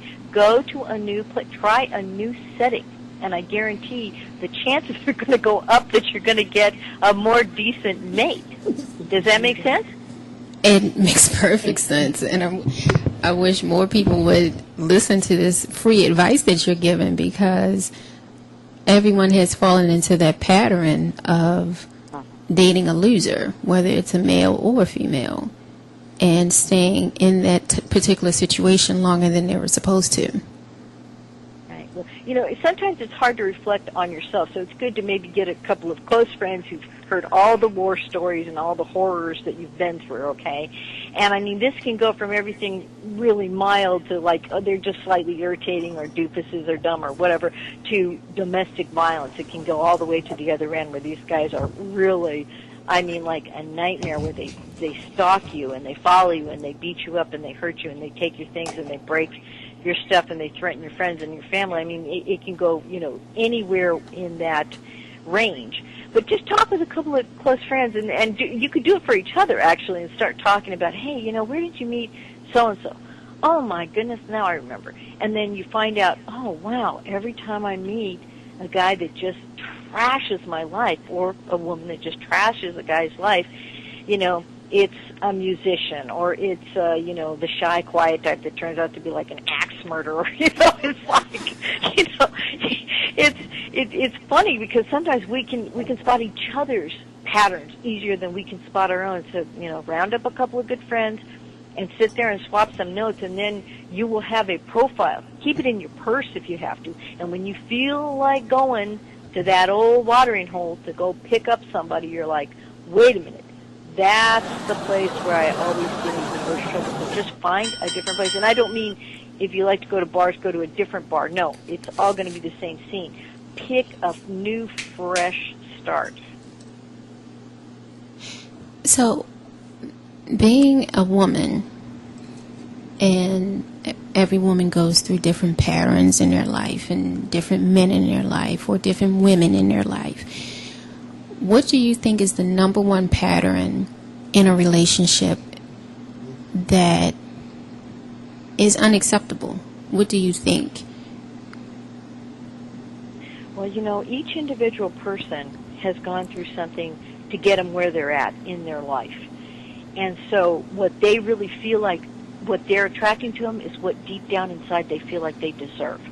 I'll give you a personal example. I had an abusive father. Okay, let's get that out there right away. He just, every time he got upset with anybody, life, whatever, he was, had a bad day at work or something, he'd come home and beat on my sister and I. Not my brother, my sister and I. Not my mother, but my sister and I. So I was always out there more or less challenging myself to find that guy and best him. In other words, I wanted to somehow go back to my childhood and make it right so that somebody could not be that abusive person. But I kept picking abusive people that had the capability. It wasn't obvious at first, but once we got deep into the relationship, it would turn into abusive, whether it was emotional or physical abuse. So I had to first decide, okay, I'm not going to be able to go back into the past. I don't have a time machine. I can't fix that. I can't change that. I can learn from it. I can put it in a little box and put it behind me and decide I'm going to go forward, and I'm going to pick people that are not abusive. I'm going to pick people where I don't have to revisit that old wound over and over again, because I can't go back into the past and make it right or change it. And that's a lot of the times what these patterns are about. It's not that we want to be dating the same loser, it's that it's a time or a person that we want to go back and somehow correct. It's like an editor, that goes back and cuts a little bad part out of a movie. But we have to come to the realization we cannot do that. We can't go back, we can't fix it, and we can't change it. All we can do is choose differently. So you have to identify the patterns and be able to change the patterns, and then you have to start changing the patterns once you realize, oh, I'm doing it again, I'm picking someone that'll hurt me because somebody hurt me in the past, and really that's what I believe is all I deserve, and that's tough. That's tough to look at in the face. And no one deserves to be treated badly. Do you think if you're in that position one time, it's a pattern that it just keeps repeating and repeating and repeating, that the person is just so enthralled into that repetitious behavior they can't get out of it? No, I don't think that it's impossible to get out of. That's what I'm trying to encourage your listeners to realize. First, though, it has to be the self-realization. You have to be really honest with yourself, and if you don't want to do it in front of other people, that's totally understandable, but you have to sit with yourself and realize first what the pattern is. And second of all, realize you cannot change the events that brought you to that pattern, because that's what we're doing when we repeat it. Because it's sort of like if you're a writer and you write this story and then you mess up part of it. Well, the beauty of being a writer is you can go back, erase all those words, change it, and change the whole story moving forward. But as a human being, you can't do that. You can't relive those same instances and have it come out any different. It's going to come out the same if you are repeating the entire pattern. So what you have to do is first realize it's there, forgive yourself for getting into it, however, whether you were born into it, forced into it, went to it voluntarily, whatever it is. You have to forgive yourself, because you're never going to get it fixed with that person. Like the thing that happened with me and my dad. I no matter how much I punished myself, I couldn't fix what he punished me. I couldn't make it right or make it better by repeating it and somehow trying to make it work out right. I had to get on a completely different track in my life and realized I'm not going back there. I'm choosing that voluntarily because my mind is open. I'm now aware that that's what the pattern is, and I'm aware that I cannot go back and relive that so I can have the big, happy family. I mean, I'm on Facebook. I'm on a lot of social media. You don't think I'm jealous of the people that say, oh, happy Father's Day. My dad was really great. He took us out to this. He encouraged me. He told me how wonderful I was. Blah, blah, blah. I'm thinking, well, yeah, dude, that's you. Okay, that's not me. But you know what? That's the truth. It isn't me. I can't fix it. He's dead now. There's no possibility of going back and fixing that relationship. And I can't take the same type of person and make them into that wonderful person that I need them to be. I have to say, I'm changing my life because I'm choosing differently.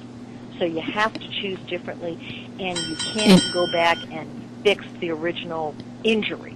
And on that note, we're getting ready to go to commercial. Can you hold on, Diane? And we'll be right back. Sure. All right.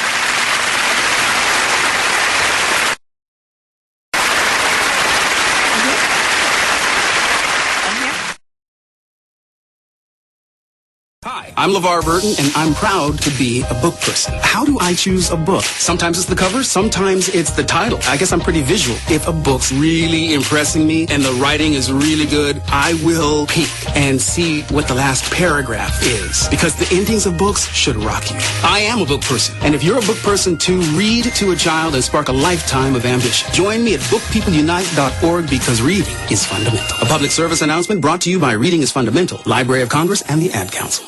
Green light. Hey girl, school zone. I'm getting hungry. Car changing lanes. You want to meet me for pizza? Stop sign. Intersection clear. Yeah, street. Pizza sounds good. Ballin Street? Girlin Street! It's hard to concentrate on two things at once, like texting and driving. Stop the text, stop the wrecks. How will you stop texting and driving? Tell us at stoptextsstopwrecks.org. Brought to you by the National Highway Traffic Safety Administration and the Ad Council. Only in the forest can you see this. But nothing beats the moment you see that. Cool! That's your child's eyes opening up to a world of possibilities. There are some moments only the forest can inspire. Find yours at discovertheforest.org. Learn about forests near you and discover cool things to do when you go. And you might just see this. Visit discovertheforest.org. Brought to you by the U.S. Forest Service and the Ad Council. Check out this snippet from the Talk Lately show. You know, remember when she had Blue Ivy that Kanye was there in the room congratulating everybody, bought bottles and cigars and stuff like that. So Beyonce sent her congrats to Kim and Kanye via Facebook. Shame. Absolute shame. And she knows it. Not sure, but I believe it was her, though, and not just one of her people being polite, you know, just saying congrats and yada, yada, yada. But why would she have to do that on Facebook? Why would she have to do that on Facebook? You know, she can congratulate anyone. She has their phone numbers, I'm sure, maybe in one of her 5 phones. You know, she got their number. She didn't have to do that on Facebook. I mean, I think it was one of her people just, you know, she probably was like, put that up there, you know, take it down tomorrow, you know, because we don't want that, you know. You know, end up on, you know, Keeping Up with the Kardashians next season. She's like, oh, I'm in labor, and didn't take it to the hospital cameras, and just, well, look, Beyonce said this on Facebook. So, I was like, damn it. Man, Kim can't never leave me out of it. You know what I'm saying? So, but like I was saying, just like Kanye did for J&B when they had their baby, Blue Ivy, he was there for the birth. So why didn't they go, you know, just to reciprocate and you know, and pay, you know, some kind of respect? You know, damn well that plane was still locked up in the hangar. B has a headache and she can't get on the fly nowhere. She probably had a doctor's note, all kinds of stuff. She had an excuse on why she was not going to make it to the birth of this baby. Yeah. Right here on BeExposedRadio.com every Tuesday and Thursday starting at 7 p.m. It's time to enjoy your TV better, your internet better, and your phone better, starting as little as $40 a month. Xfinity by Comcast offers the best solutions for all your entertainment needs. Choose from thousands of on-demand titles, stream movies, and shows on any of your devices. Control your DVR on the go from anywhere. And now introducing Xfinity Start Over. Restart a show that's already in progress. Now you won't miss a minute of your show when you're running late. How about some of the nation's fastest internet speeds, not only at home, but when you're on the go with Xfinity Wi-Fi hotspots? How about having the most intelligent home on the block with lighting and temperature control, 24/7 security, and firewall from any PC or tablet? All services are backed with a 30-day guarantee, and packages starting at just $49.99. You can't lose. Don't delay. Local reps are waiting for your call. Just dial 866-824-4019. Again, that number, 866-824-4019. Check 1, check 2. Damn it! You think we could get some new f***ing microphones in this motherfucker multi-million-dollar show that it is every time I hold a mic and f***ing falls down? Hello? We have microphones that operate like 80-year-old men and no damn Viagra. Just limp.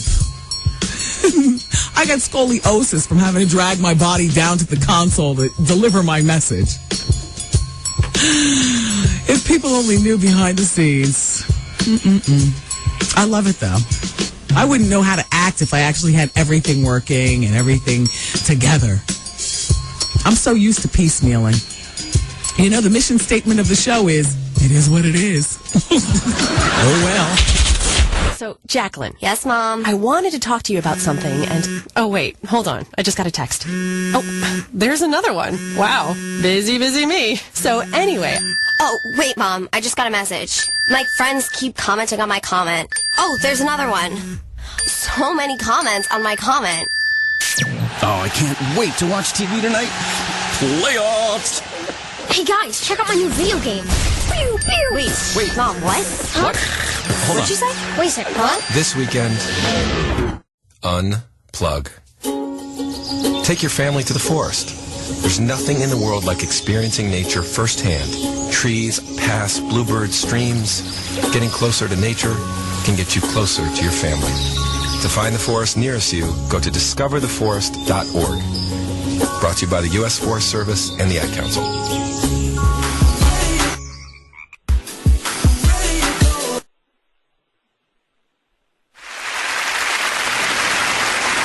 Welcome back. It's your girl, Miss J, live at the Sugar Shack with Miss Versatile and Engineer Robbie. and oh, never mind.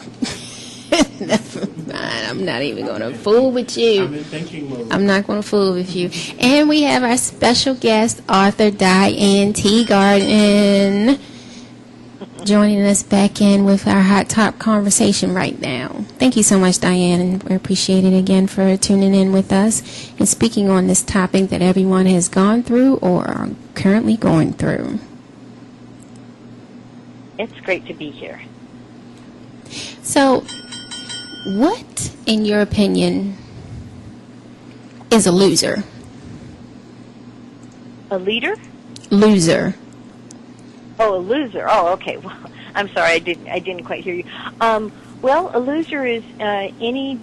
I don't want to identify it for everyone else. My loser's not going to be the same as your loser or anyone else's loser. When I basically say stop dating the same loser over and over, it's somebody who you get into a relationship with and it always goes wrong. So that person is going to be different for every single person because, everyone's got standards, everyone's got different ideas about what's right and wrong, what's allowable in a relationship. I can't define that for anyone else, but I can give people some general pointers on how to avoid people that are probably going to be abusive, whether emotionally or physically, taking it to that level. For one thing, they're always super charming and attentive at the beginning of the relationship to the point where they're almost perfect. In other words, they don't ever cuss in front of you, fart in front of you. You never see them get angry. They don't have any range of moods. They're always in like that perfect mood, and nobody is really like that in real life. So if they seem too good to be true, they probably are. You know what I mean? Go run because they're hiding from you. They're hiding their real self from you. Everyone's got, some bad habits. And let's say, not the first date. Obviously, everyone's on their best behavior for the first date. But as time goes by in the relationship, particularly if these people will never share anything about their past with you, if they don't seem to have any friends that they, introduce you to, that they hang out with, that they don't have anybody from work that they, hang out with, and that's one big indicator that there's something very, very wrong on the underbelly of that. You know what I mean? Yeah, and that's what I usually talk about. You will meet the representation first. Mm-hmm. Oh, I'm sorry. Yeah. The pretty criminal. The guy who got arrested. The pretty criminal. Oh yeah, the hot convict, right? That's what they're calling him. Oh, good heavens, though. The thing of it is, I mean, it's great. It's great to have, somebody who you think is hot or very physically attractive, but you have to know that anybody who's super, super hot. Okay, this is like my absolute ruler for a guy. If he looks at any reflective surface that he goes by, oh, honey, he's going to be more interested in how he looks than how you look. He's always like in the mirror and, primping and everything. You're like, oh my God, he doesn't have time for you. He's in love with himself. So, and it's the same thing with girls. I mean, if they can't string a sentence together without looking at some reflective surface, behind you,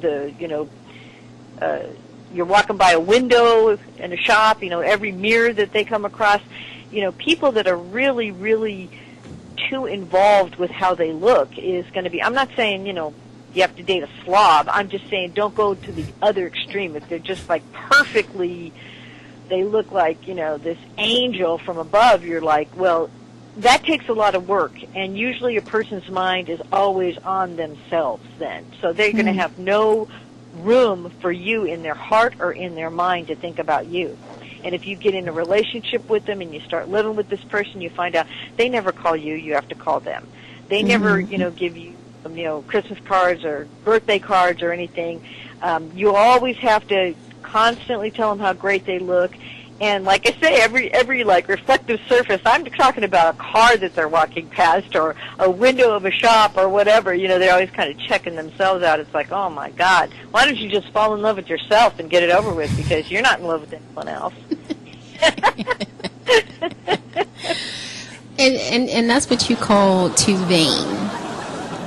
Because, like you said, they either have a mirror in their purse, a mirror while they're driving, mirror on their phone, and they're always coiffing themselves, so to speak.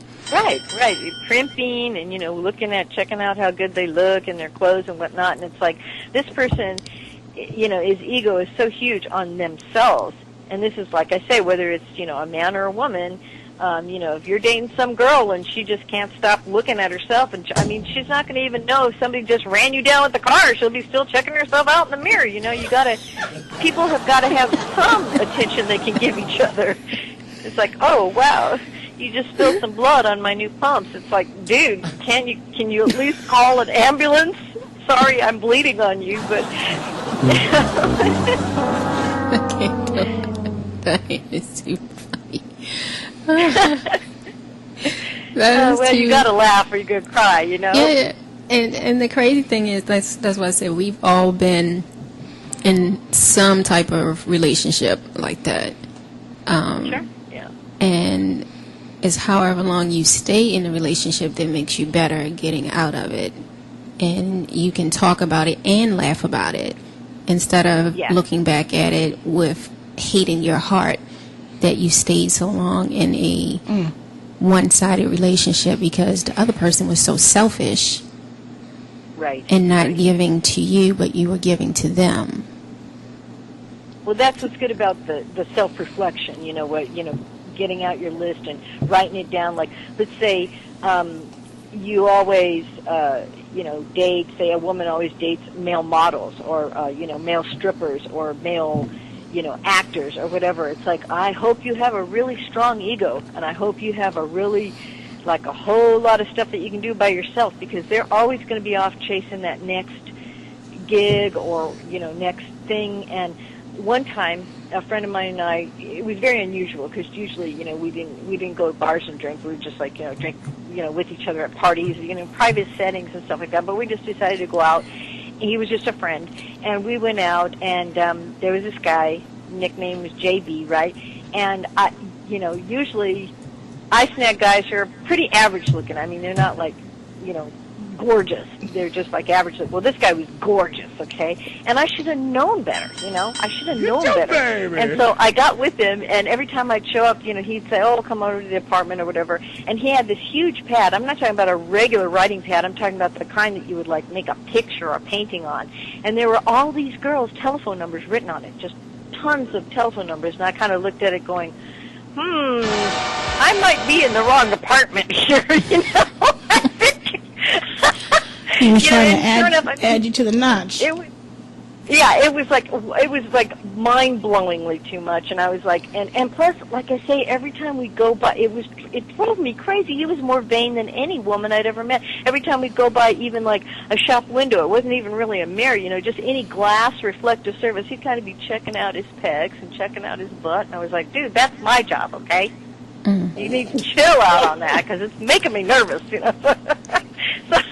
So eventually I just had to let him go. He was great in the sack, don't get me wrong, but sometimes it has to be more than that. Sometimes you have to say, okay, the negatives and the positives. If the negatives outweigh the positives, you got to let them go. You got to let them. I don't care if it's a guy who's kind of average looking and he, gets the most beautiful woman in the world. If she, and I'm not saying beautiful women are all vain. I'm not saying that. I'm saying, but if that particular person doesn't have time for you also, doesn't have time to ask, hey, how are you doing once in a while, doesn't have time to say, hey, you're looking really nice this evening, or whatever.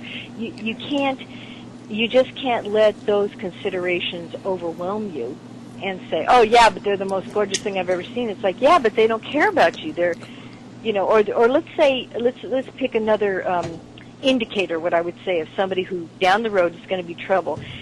They pay a lot of attention to you, but then you go, say you go to the restroom or something, and you left your bag there at the table. When you come back, they're looking through your bag for address books or your cell phone to see calling you, or let's say that they're at your apartment waiting for you to get ready to go out somewhere, and they're going through your mail. It's like this is a big indicator that there's something wrong. They're going to be super possessive of you, not just saying this is my girl, but no one else can even look at you. No one else can talk to you. They don't want your friends to hang out with you. They don't want your family to be close to you.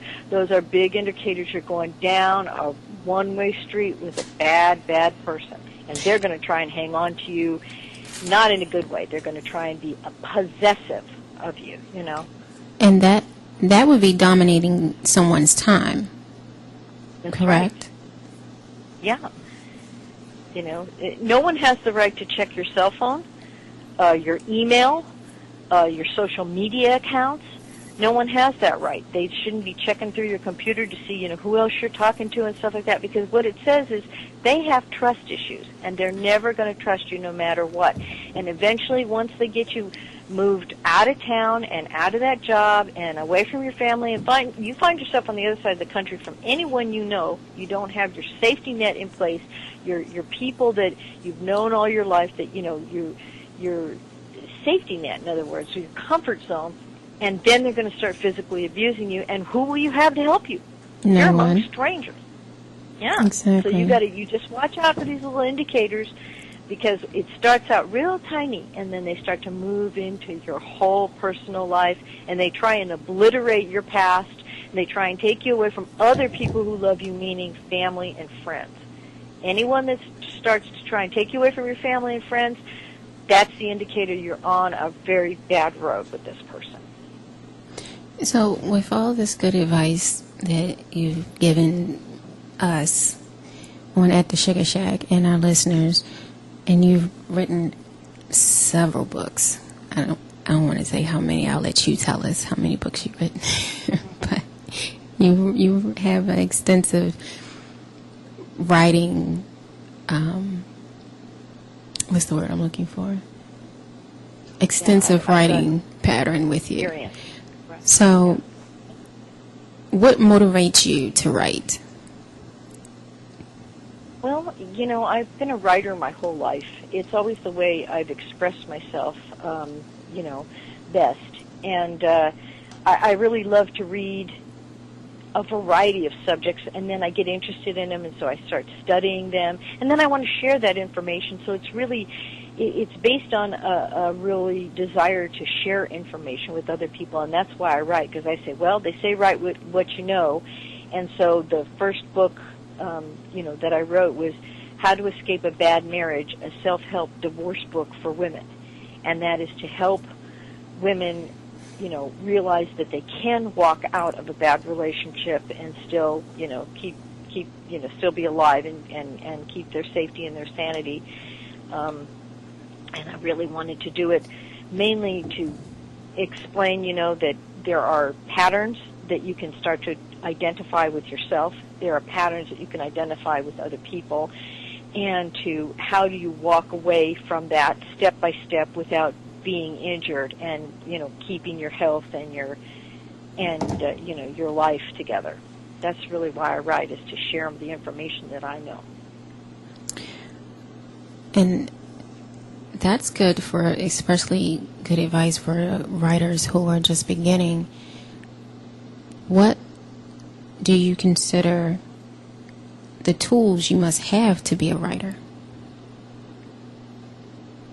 Well, there is a good, some good things that you really have to do is, first of all, you have to be really interested in something. If you really don't care much about anything, don't do it, because writing, there's so many books out there. There's free books now on the internet, and there's books in the library that you can get for free. There's books, there's reading material everywhere, magazines, newspapers, internet now has, tons of writing and articles. So you need to really be passionate. That's the one thing that's really important for a writer. If you're not passionate about a lot of things like I am, you don't have to be, but be passionate about that one thing that you're writing about, whether it's, cooking, tending a garden, helping somebody, the job that you do, whatever it is. Be really passionate. That's one of the most important things. And the other thing is you have to have willpower, because there are days when you get up, if you're a writer, and you don't feel like writing, and you have to write anyway, just like anyone else who's got a regular job, There are days when, your job's okay, and other days when, you'd rather really not, but hey, that's what you do. So you have to have some amount of willpower to get yourself through a book and through the publishing process.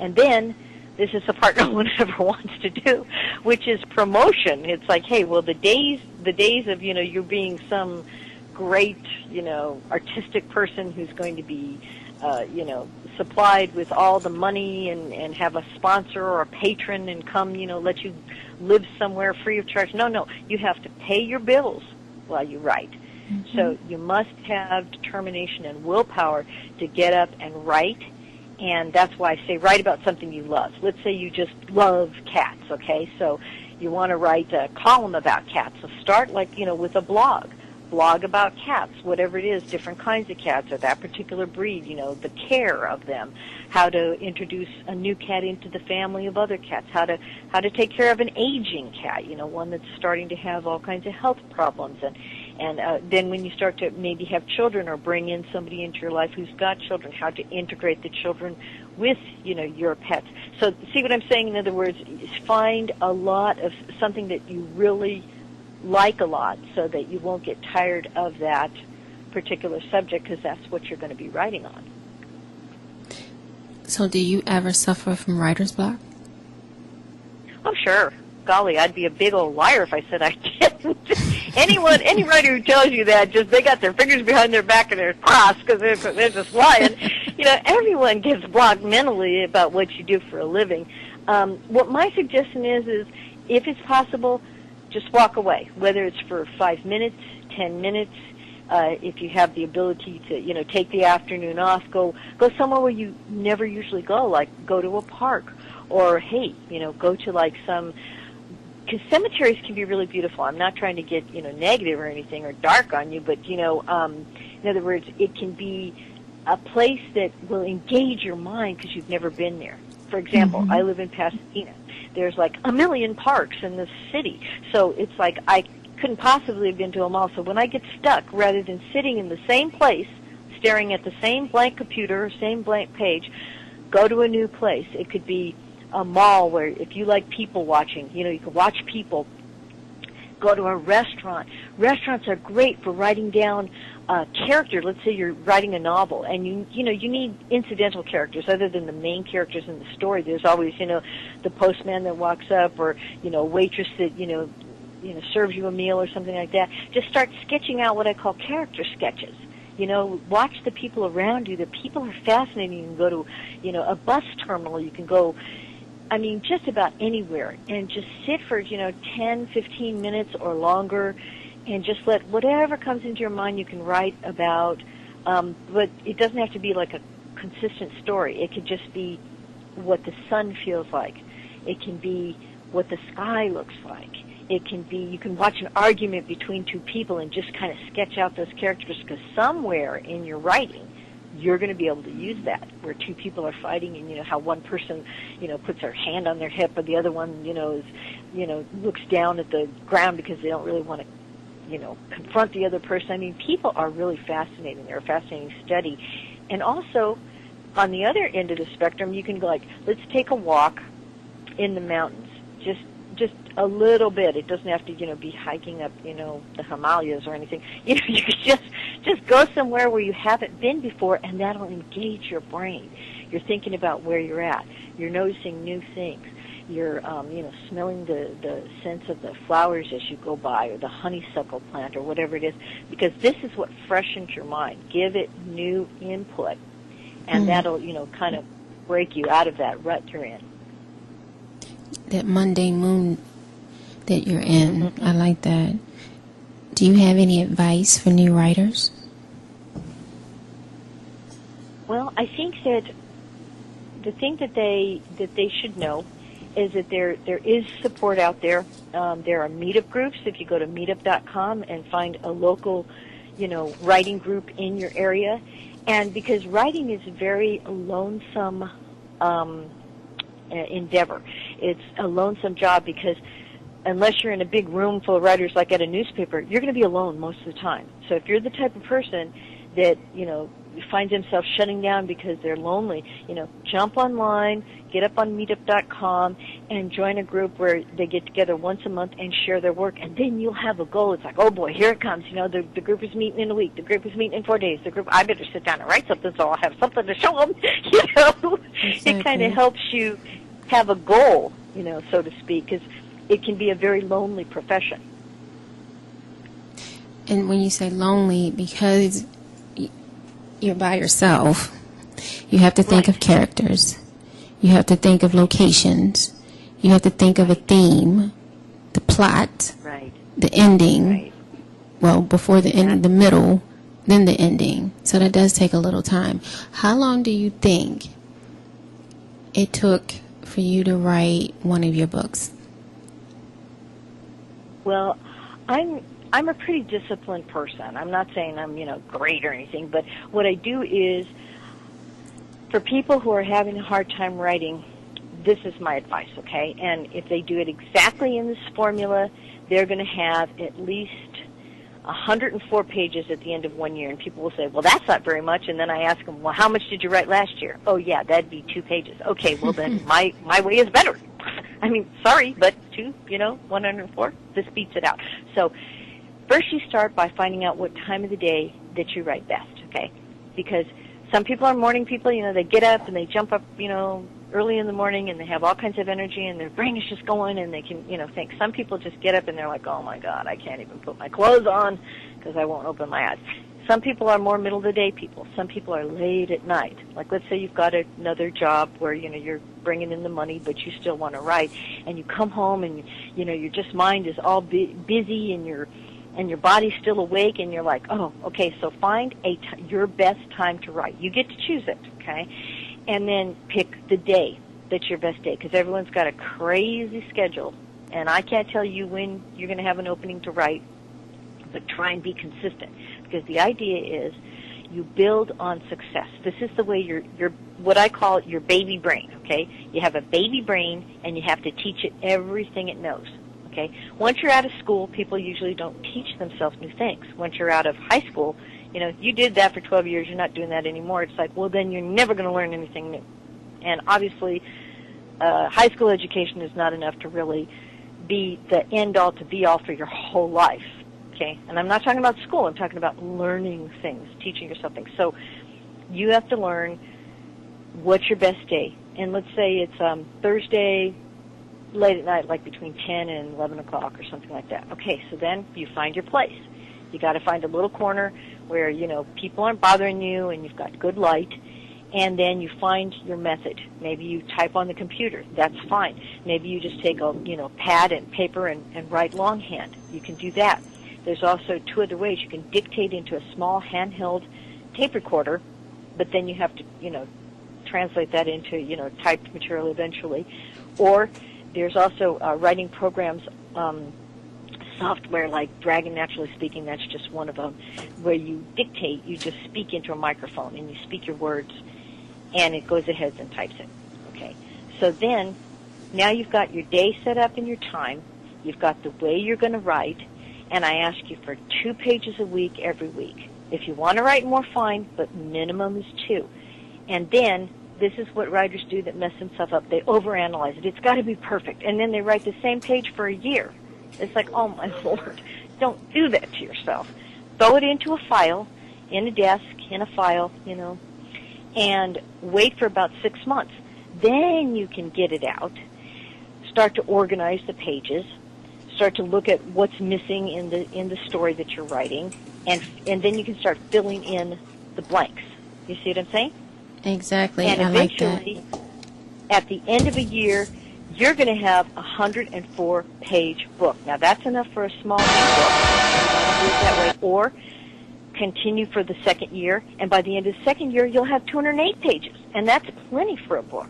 And that's when you go into your production of, polishing what you've got, filling in the blanks, putting it in a good order, and then, making sure it's got the beginning, middle, and ending. So, You've got Diane, yourself a book. they're cutting us short because it's time for us to go. Okay. How can our listeners be able to find you? FirewalkerPublications.com is my website, and it's got links to all the books that I've written, plus about a couple of thousand articles. There's links to that, and also interviews. My interview with you will be on there too when you send me the link. I will. So FirewalkerPublications.com. And thank you so much for having me. I appreciate Oh, that. thank you so much. I greatly appreciate it. Miss Diane Teagarden, thank you so much. Ladies and gentlemen, this is Miss J, live at the Sugar Shack, Monday through Fridays, 5 p.m., BeExposedRadio.com, and we'll see you tomorrow.